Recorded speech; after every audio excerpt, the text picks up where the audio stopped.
Hey, everyone. I'm just trying to get everything situated in here. Looks like my screens and things is acting up, but the devil is a lie. So, waiting on a few to come on, um, getting everything situated here.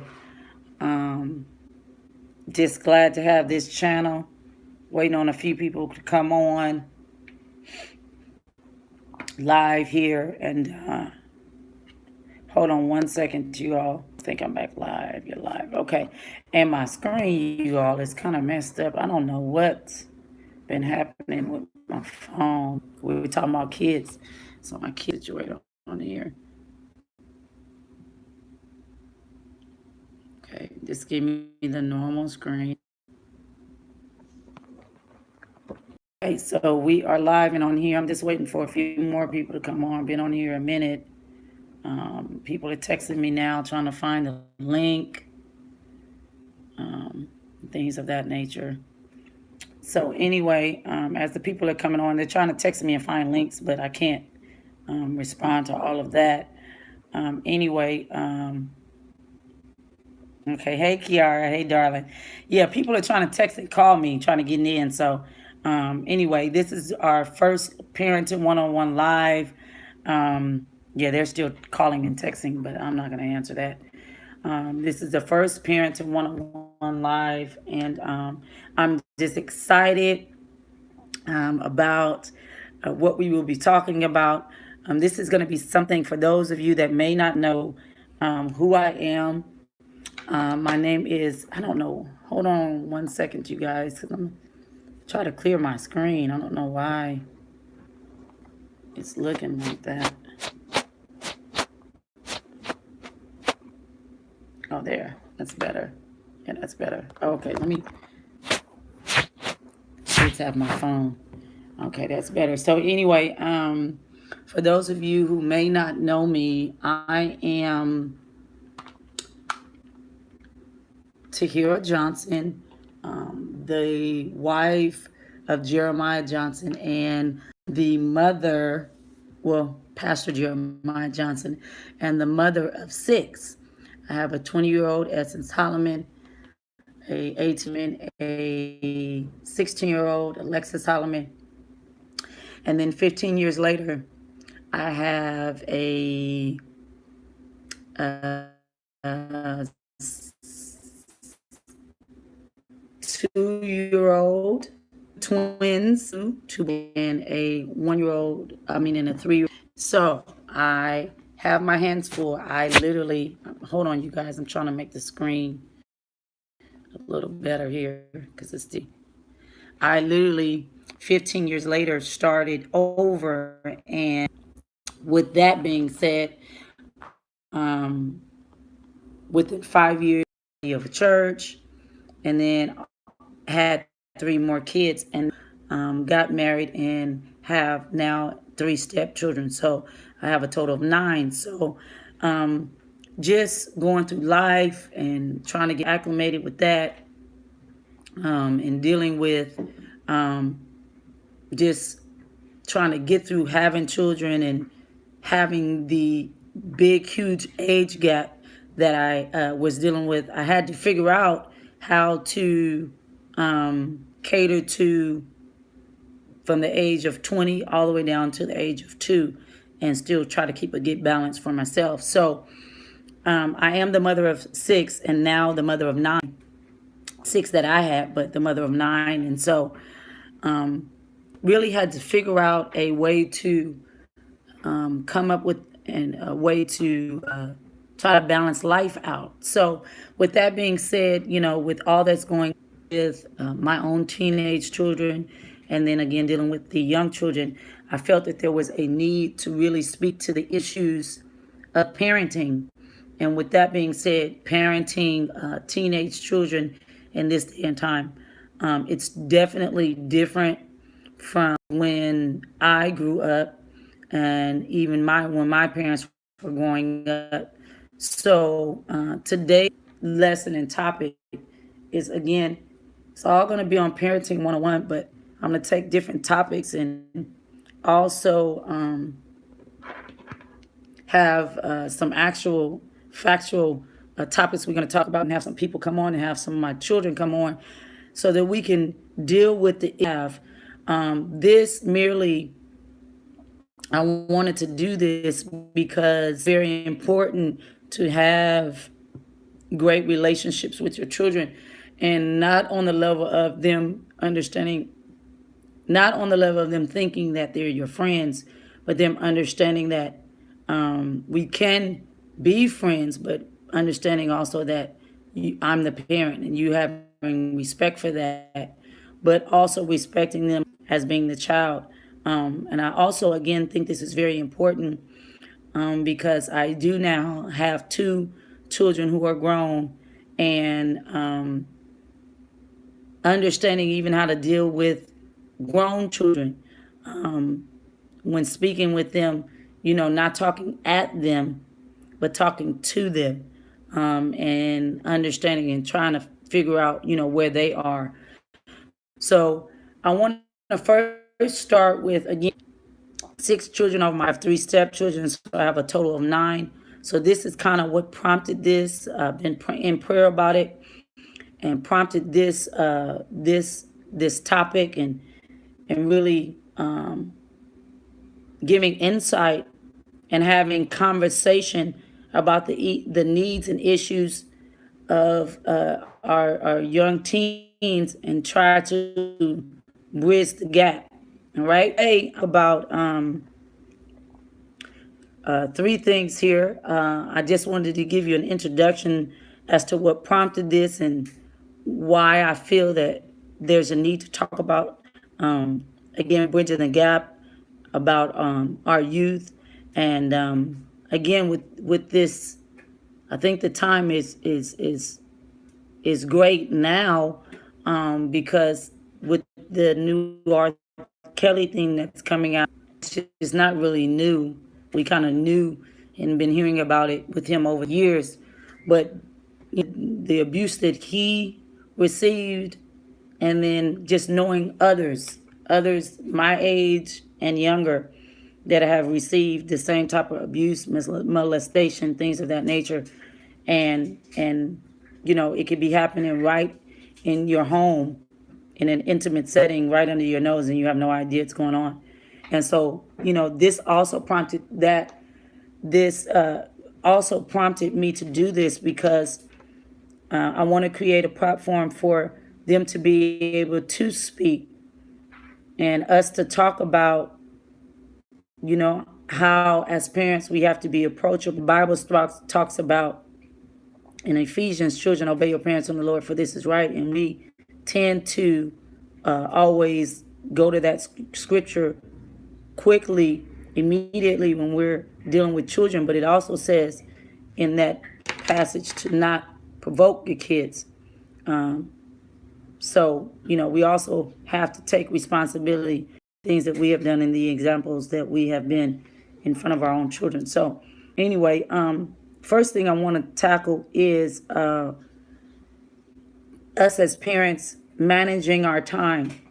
Time management is very important. We can't talk about having a relationship with our children if we're too busy. There's a lot going on in life that we have to take care of and deal with. There's a lot of responsibilities, a lot of requirements on the day. And so we're literally getting up. Everybody's in different places. We're in and out the house, barely can say hello, barely can say, even see you later.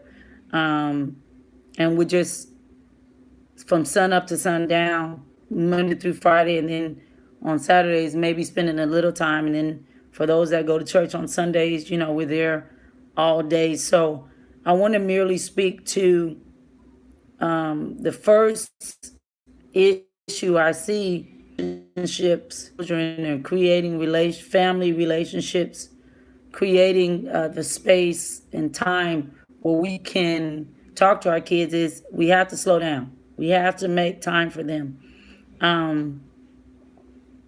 We have to slow down. We have to sit down and find out, map out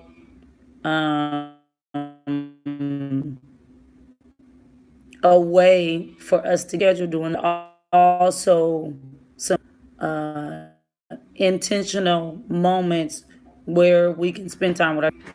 So deciding to take the children to the park, deciding to, I'm going to sit down and we're going to read a book, before bedtime. When your teenager gets home, maybe after homework, twice a week, Tuesday or Thursday, we're going to sit down and talk about how's life, how's school, what's on your mind. So I want to start with that, as parents, and the need to manage our time. I have a few examples. I have young children, 2, 3, and then again a 16-year-old that I'm still responsible for. So here's what I do. I have notebooks. This one says budget, and whatever your get down is. This one says, well, this is the book I'm working on. This one is the songs I'm writing. So what I'm suggesting is you get you a planner, write some things down that you are going to be willing to stick to. I think a lot of times in life, we go through life just fizzling through. So plan things out. Make it plain so you can stick to it. Because one of the number one problems creating relationships with our children is we don't have enough time for them. We're always on the go. And then when we do come home, we're still on the go. So we need to make time for the children. There's no way you can create a relationship and you have not made time for them. You have to make time for the children. Okay? So, manage. So that's what I do. I actually write out my whole schedule for the day. It's a process.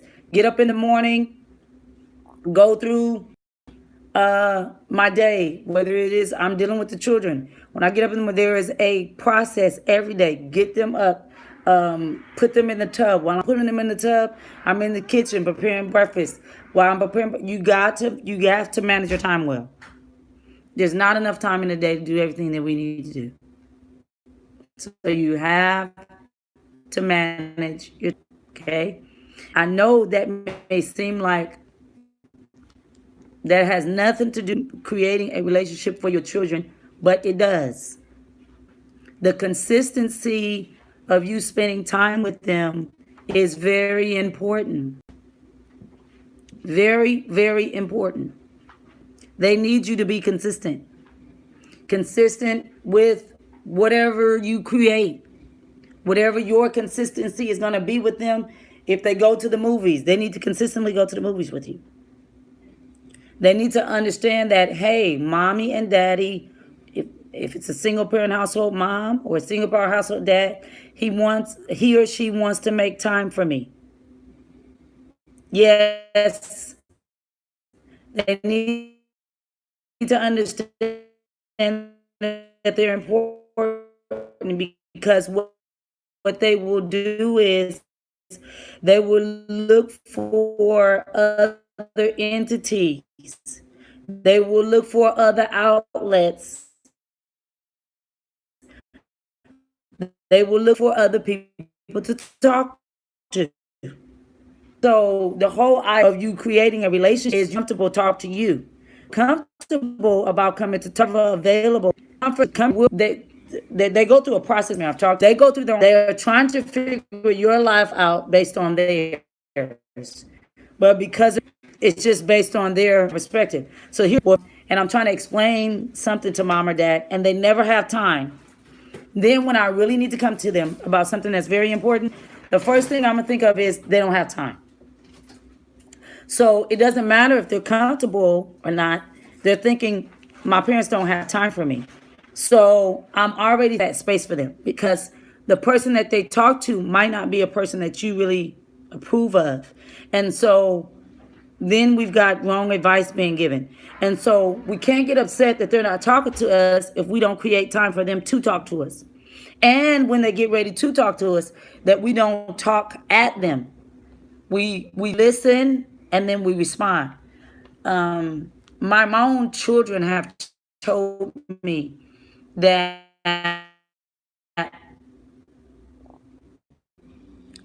it's not that, well, have been times where they have said, your mom can't tell, we don't everything to mom. And I understand that. But I had to tell them, because I'm mom is why I want you to do that.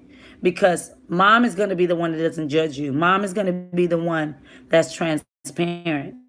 Mom is going to be the one that will listen with an open ear, but some solutions for their care. You know, you can go and you can talk to someone else and they might not have your best interests at heart. So with that being said, we have to be willing and patient enough. And even in those moments where we're chastising, we have to be patient.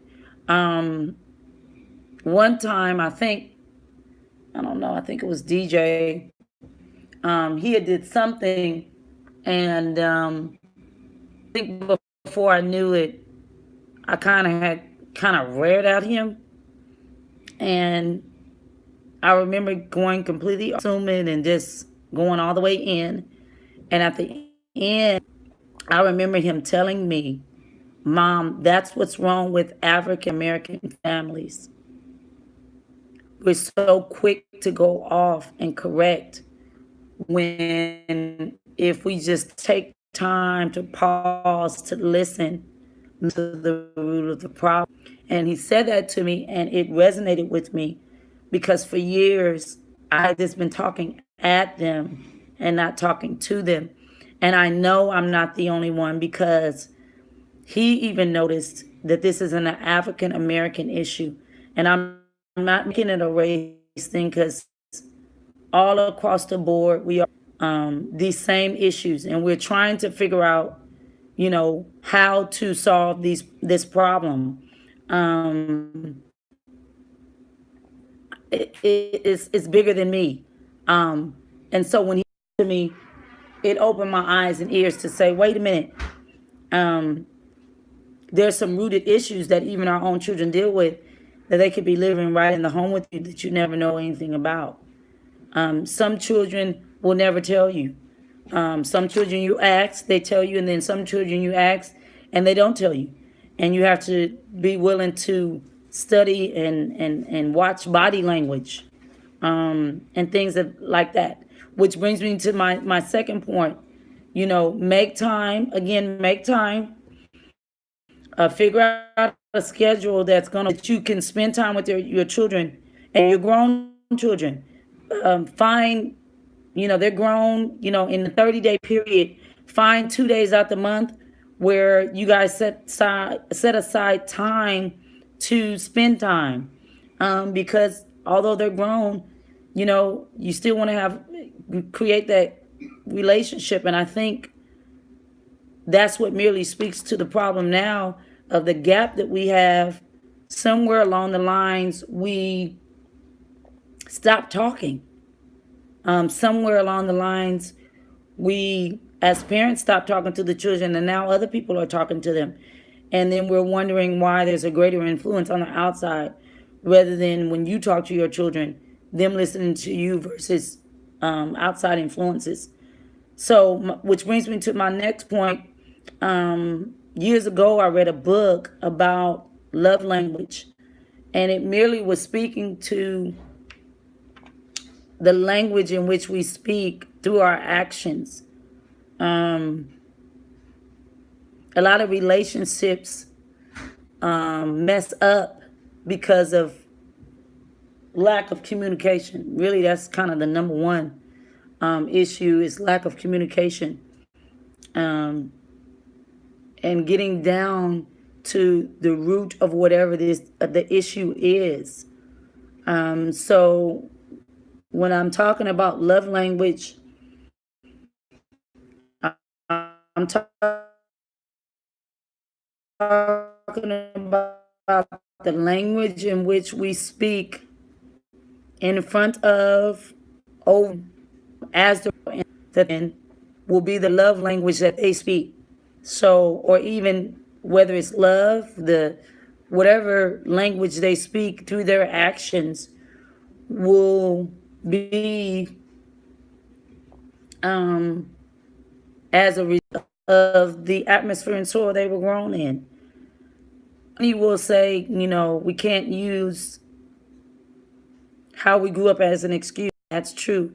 But it's true to a certain degree because how you grew up, where you lived, what you ate, what you drank, when you ate and drank, all those are factors that's going to make up who you are when you become an adult. So if you were the child that could keep your room dirty, then 9 times out of 10, your house won't be organized. So, no, it's not an excuse to continue to live a certain way, but it makes up the core of who you are. So let me give you an example of what I'm talking about. Many will say, we're married and we're together and we're not going to divorce because we got these kids. But the reality of it is the kids can feel the tension in the house. The kids can see the arguing. So the love language for the child, the normal love language for the child is going to be fussing, fighting, arguing, and that love too. So everything that you do and say, your children are watching.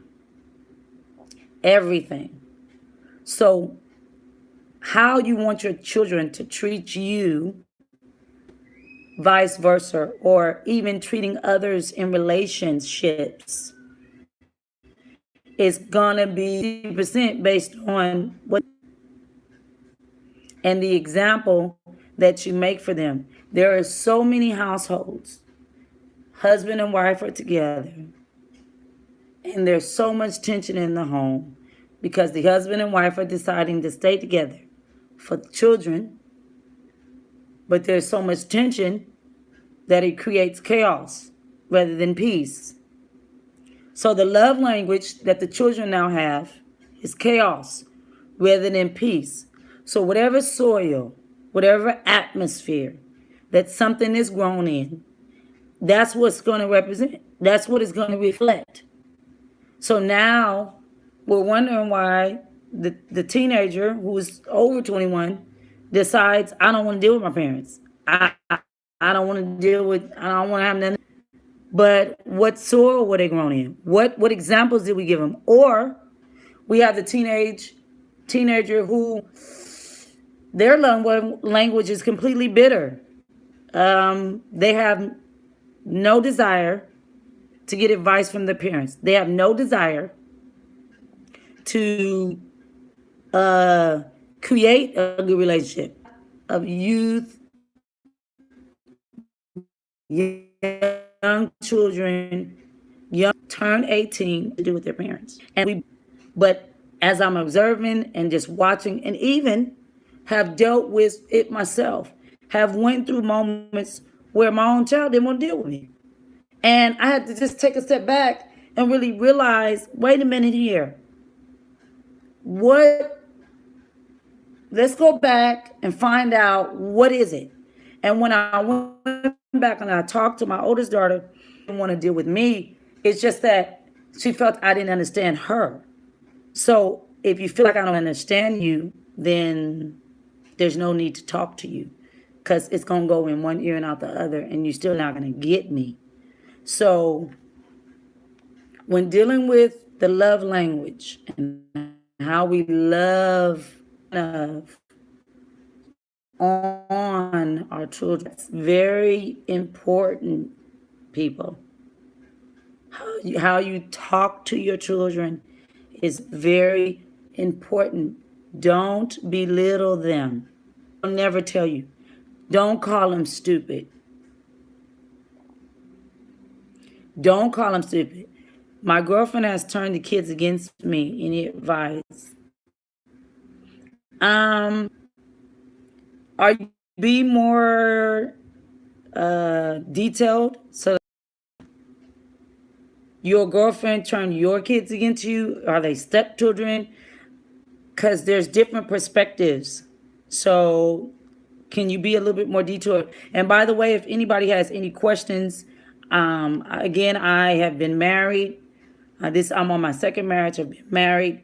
I have older children in the first marriage. I have stepchildren. Then I have 3 smaller children. So blended families, all these things are, you can ask questions anytime and I'll be willing to answer. Yeah, my kids are, wait, your kids are against you. Here's what I would say. Well, I don't want to make this a religious thing. We already know the first thing you need to do is pray. But I think kids are kids. Depending on the age, if they're like under 13, younger, well, maybe even I would say 10. And this is just my opinion. I would say 10 and under, I mean, you're really listening to your parent. Kids, if they're acting out, if they're saying the adults, it's probably the adult in their ear. So if kids are not being respectful and stuff like that, they're generally listening to adult conversations and things like that. Because normally kids just are not, they don't have this angriness about them. Like you have to put it in them for them to be angry. There has to be some real abuse. I mean, kids are innocent, so they forgive, like they don't hold grudges like that. So if you're dealing with someone turning the kids against you, that's a hard pill to swallow, because if they're around that person often, that's going to be a never-ending issue, because it's the environment, it's the, at this point, if they're always around that person, I would just say, and to be morally right, just justifiably right in the eyesight of God, but all you can do is really pray, and be patient. It's gonna get older, and allow the child to come up with their own synopsis about you. When you talk to the child, don't talk about the other person. Just try to be peaceable and kind of just move on with it, because I think, again, the main issue with relationships is bad communication. So if you're not with the person now, it's probably because of bad communication. So if it's the ex-spouse, ex anything, it's probably still bad communication. In those moments, in those situations, you kind of just have to be patient with it. And hopefully the two people mature, or time goes by, things calm down, and, move forward. I wouldn't say keep hitting at it though, because it makes things worse. So just pray about it, let time go by, and, just try to keep, working at it, but don't force it. If you force it, it makes things worse. I hope I kind of answered your question. I was trying to answer it as best as possible. Get patient. And that's a good question, because, dealing with blended families, and even just with single parents, and trying to co-parent, that's a whole nother lesson, a whole subject that we can talk about. It'll take hours and hours and hours for that, and I'm only here for an hour, so that's something I need to start with. But I will say this: it's not easy, and the adults are the ones making decisions for the children.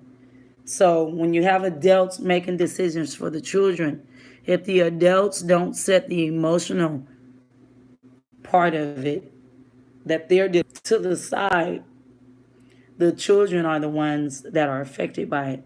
So if we don't set that to the side, we don't, we make a lot of decisions from an emotional place.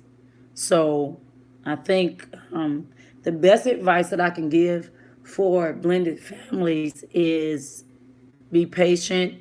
Um, it's it's not going to be easy overnight. You know, you may like each other this week. Next week something happens. It may turn sour again. So that's going to happen. Just be patient. And if for nothing else, just always keep the children at the forefront. Here's what I do believe. If both entities have really moved on, moved forward with their lives, and realize, hey, this didn't work for us, it doesn't mean that we have to continue fighting. It doesn't mean that both parties should have the best interests of the children.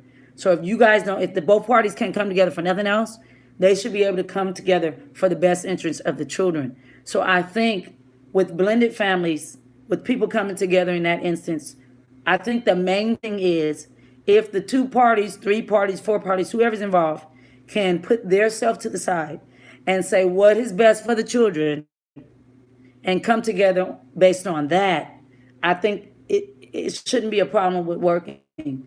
Because if I, as a parent, love the child, as a dad, love the child, and we want what's best for the child, then it's not about I or me or mine. It's about what's best for the child.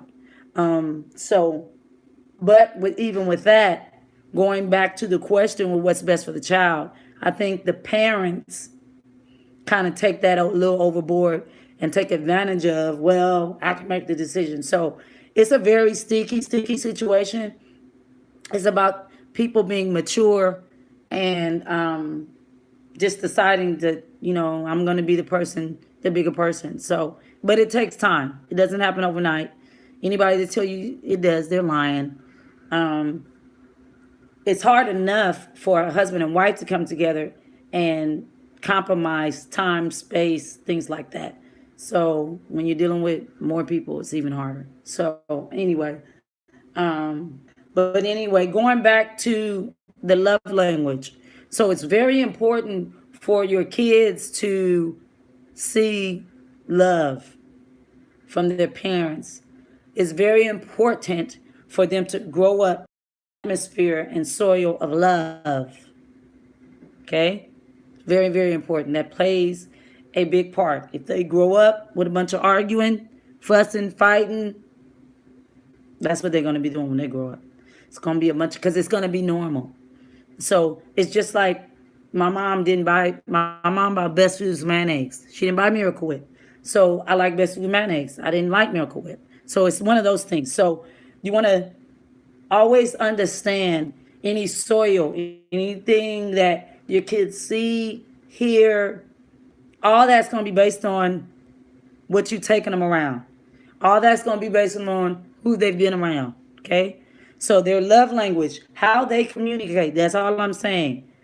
How they communicate without speaking, because this is one of the issues. We talk to our kids, hey, what's wrong? And I've seen my kids do it. Hey, what's wrong? And then our kids will say nothing, but you can see all over their face something is wrong. So you're going to also have to be able to be in tuned enough with your children, know them enough, pay attention to them enough. That means don't leave them at home unattended. They can't raise themselves.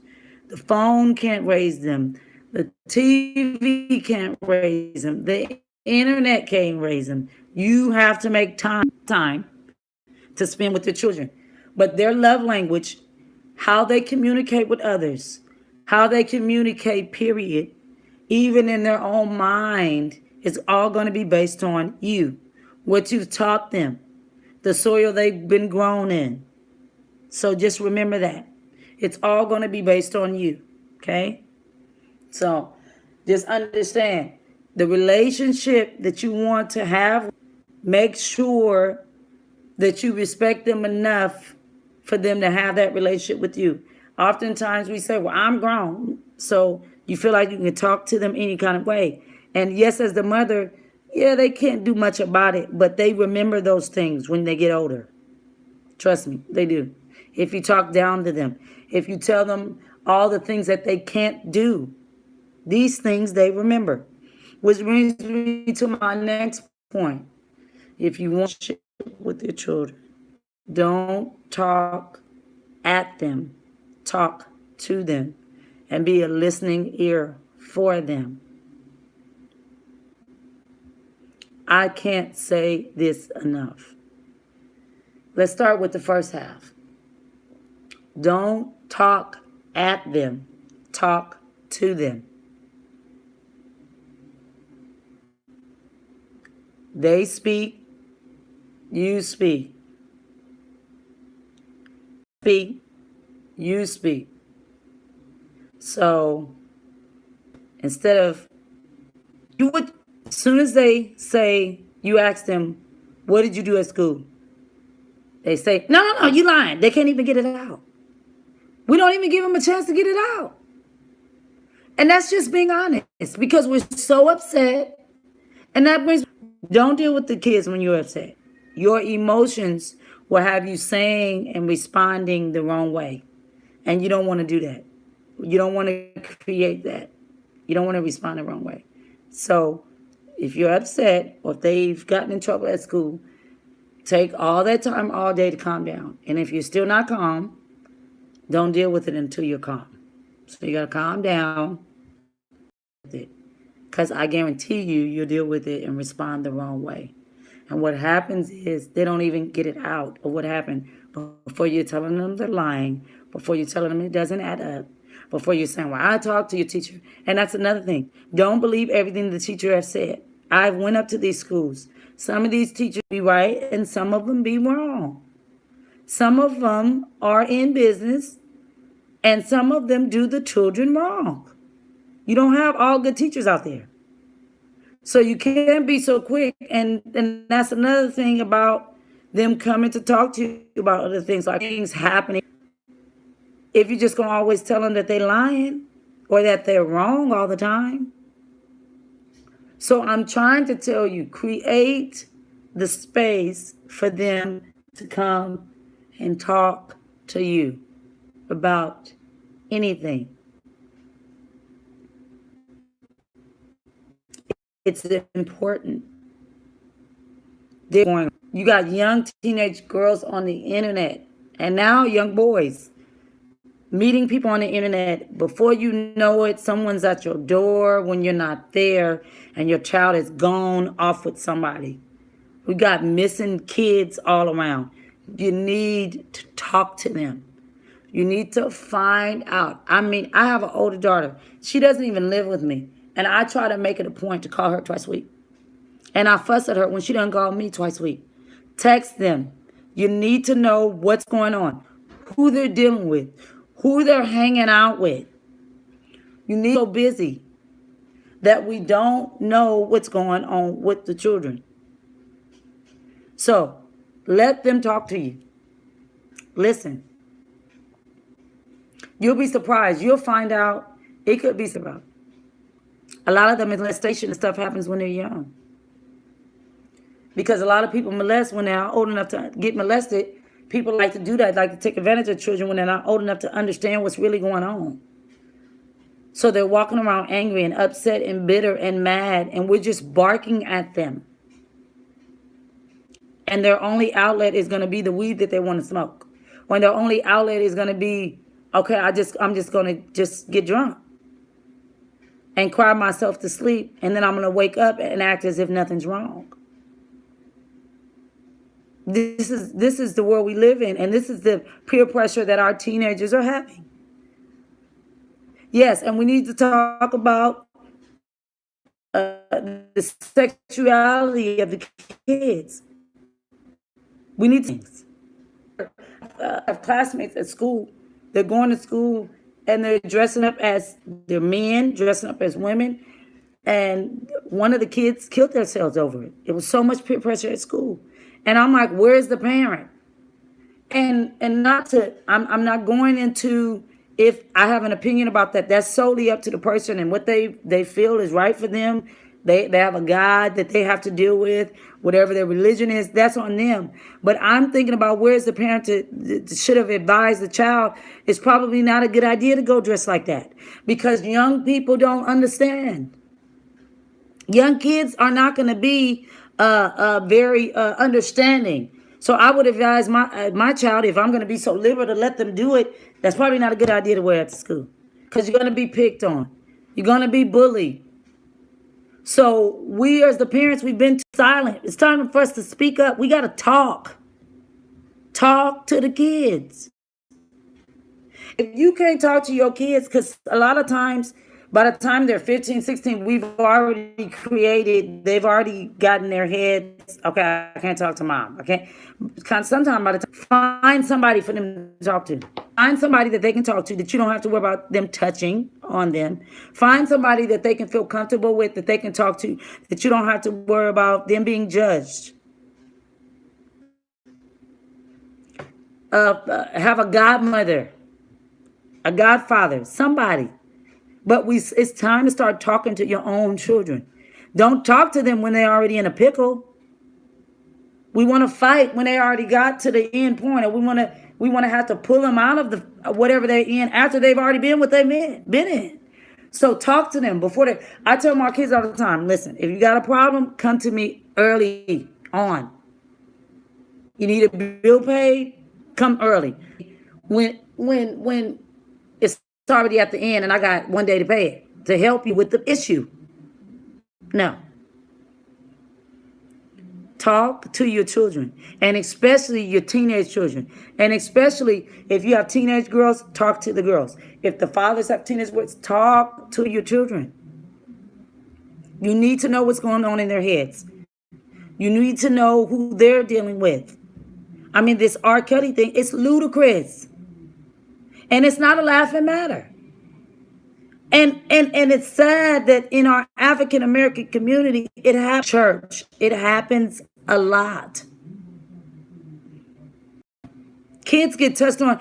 And I'm going to say this, and I'm going to go, because this is not what it's about. But a lot of the homosexual spirit that we're dealing with in the church is because a lot of the people that's homosexuals have been touched. Nobody's talking about it. So, let's not let this R. Kelly issue continue. It's going to take a lot of us. Listen, it's time out for saying, well, that ain't my problem. It's everybody's problem. Okay? Everybody that have kids growing up, it's our problem. This is a problem. We've got to wrap our arms around these young people, and we got to start loving on them, and we got to start being transparent with them. We've got to start telling them what our struggles were, and to tell them how to not fall in those same issues. We've got to tell them how to not fall in those same ditches, and be transparent with them enough to a degree where we're not offending them, but enough to let them know that, hey, where you are, I was there. And showing them how to get out. Let's not focus so much on the problem that we don't have the solution. Many times in church, we preach the message and we leave the people wounded. No, let's bandage them back up. Let's bandage them up and say to them, hey, this is the issue, but here's the solution. I have a She Project, Project She, that I have coming out to bridge the gap with the young women. To teach them how to be, it's a sisterhood of entrepreneurs. To teach them how to be supporting the African American, businesses and things like that. But we got to go back to talking. We have to